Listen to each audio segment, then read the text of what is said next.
হাতে হাত করা, চোখ থেকে গড়িয়ে পড়ছে অশ্রু, বুকে অদৃশ্য গভীর ক্ষত নিয়ে বোনকে শেষ দেখা দেখতে এসেছেন এক ভাই। সুনামগঞ্জে ঘটে যাওয়া হৃদয় বিদারক এই দৃশ্য সামাজিক যোগাযোগ মাধ্যমে ব্যাপক ঝড় তুলেছে।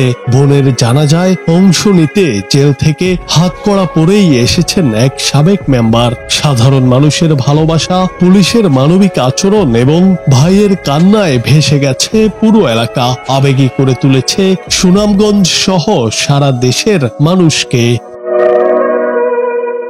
সাবেক মেম্বার নুরু মিয়া তালুকদার বর্তমানে কারাগারে বন্দী। সম্প্রতি তার বোন মারা যান। খবর পেয়ে প্রশাসনের অনুমতিতে বোনের জানাজায় অংশ নিতে বিশেষ নিরাপত্তায় তাকে আনা হয় বাড়িতে। জানাজা স্থলে পৌঁছানোর সঙ্গে সঙ্গেই শুরু হয় এক আবেগ ঘন মুহূর্ত। গ্রাম জুড়ে শত শত মানুষ ভিড় করেন নুরু মিয়া ও তার বোনকে এক নজর দেখার জন্য। চোখের পানি লুকাতে পারেননি উপস্থিত অনেকে, এমনকি দায়িত্বে থাকা পুলিশ সদস্যরাও অশ্রু ধরে রাখতে পারেননি। স্থানীয়দের অনেকে জানান, নুরু মিয়া ছিলেন এলাকার অত্যন্ত জনপ্রিয় নেতা। মানুষের সুখ দুঃখে পাশে থাকতেন সব সময়। তাই তার এমন অবস্থায়ও এলাকাবাসীর সহানুভূতি ও ভালোবাসা পাচ্ছেন। সোশ্যাল মিডিয়ায় অনেকেই লিখেছেন, একটা মানুষ কতটা জনপ্রিয় হলে এলাকার সব মানুষ হুমড়ি খেয়ে পড়ে তাকে দেখার জন্য। দোয়া করি আল্লাহ যেন আপনার বোনকে জান্নাত নসিব করেন, এই আধার কেটে যাবে। আবার কেউ লিখেছেন, জানি না তিনি কে, কিন্তু এমন পরিস্থিতি সত্যি বুকে লাগার মতো।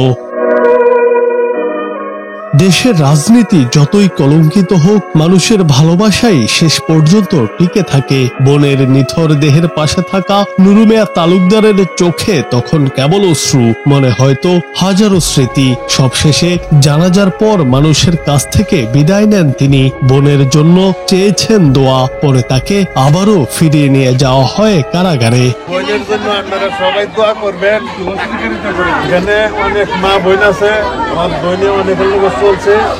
যদি আমার বোন কারোর সাথে থাকে, আল্লাহর রাস্তা আমি ক্ষমা চাই, সবাই ক্ষমা করেন আমার বোনের লাগি, আর আমার লাগি দোয়া করেন, আল্লাহর রাস্তা আমাকে মুক্ত করেন।